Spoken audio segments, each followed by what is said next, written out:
We can cross now to Damascus to speak with Danny Makki, a journalist that's there. Danny, thanks for taking time out and joining us here on France 24. Can I ask first you just simply what it's like there in Damascus this Monday morning, just shortly after that curfew has been lifted? How are things standing?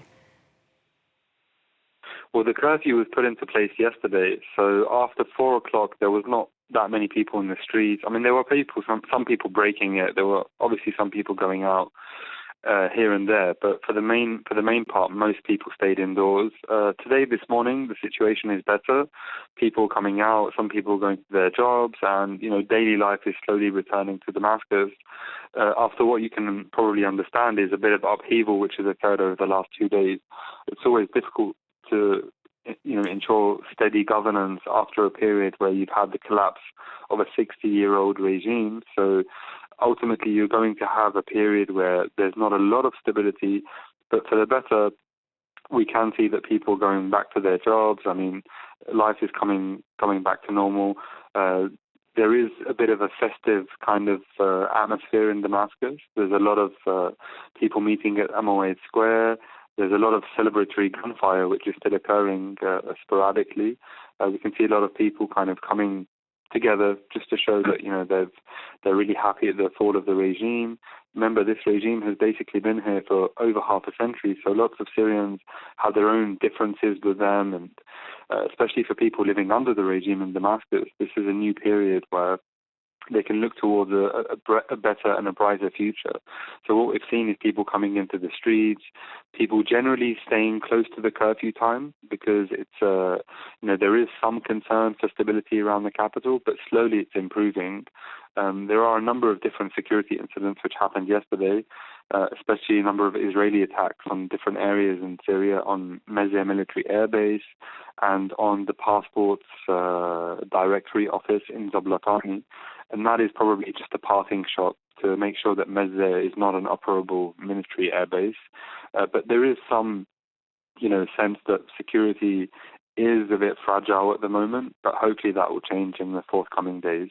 Indeed, a lot of questions at the minute, Danny. This coalition of rebel groups that entered Damascus saying they didn't meet any resistance from the Syrian army as they took control there. But how do people feel about this coalition of rebels and notably its leader?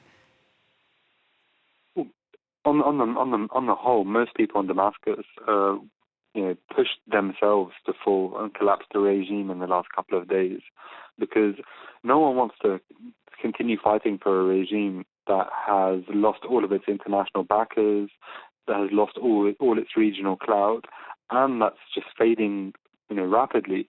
So what we've seen over the last week is just a complete collapse of the Syrian military forces, and that's triggered a number of events which have led to al-Assad leaving the country, which has led to essentially the dissolution of the Syrian army. I mean, the Syrian army is no longer now. I mean, when the main military command of an army which has been here for about 70, 80 years sends its officers a message saying that the army is officially disbanded, then the situation has reached its culmination, it's reached the end. And the way that Assad left the country, there's no way there's any support for him in Syria in the future, either from coastal areas or in Damascus. So ultimately, we will have to look towards a new beginning, a new future for the country, and it's a new dawn. It's a fresh start after 15 years of war. People are tired. We need amenities and we need services to come back to life in Damascus. There's been no electricity for the last couple of days. That's something which has to improve, especially during a really difficult winter where many Syrian families are still struggling, where there's difficulty getting heating. The power has been essentially cut off, and there needs to be a way in which the transitional government can now come in and start to take charge of the different sectors of the country from the political side, because it's one thing having an army and having a coalition of rebel groups, it's another thing actually governing cities with many millions of people. So we look forward to actually having a transitional phase where things can start to come back to normal, because there's no way in any particular part that we can go back to the old regime in any way. But we're going to need people from the old regime, especially in the services and the institutes, to actually play some sort of role going forward, because there's a lot of technical experts that you can't just find replacements for. So it's going to be continuity, but it's going to be change at the same time in many different ways. And do you think that that rebel group, the Hayat Tahrir al-Sham, that they will be willing to work with members from, the outgoing authorities? Well, absolutely, because Hayat Tahrir al-Sham is directing the political narrative in Damascus even before it actually came to Damascus, because the rebels who took over the city were from Daraa and were from around, the capital.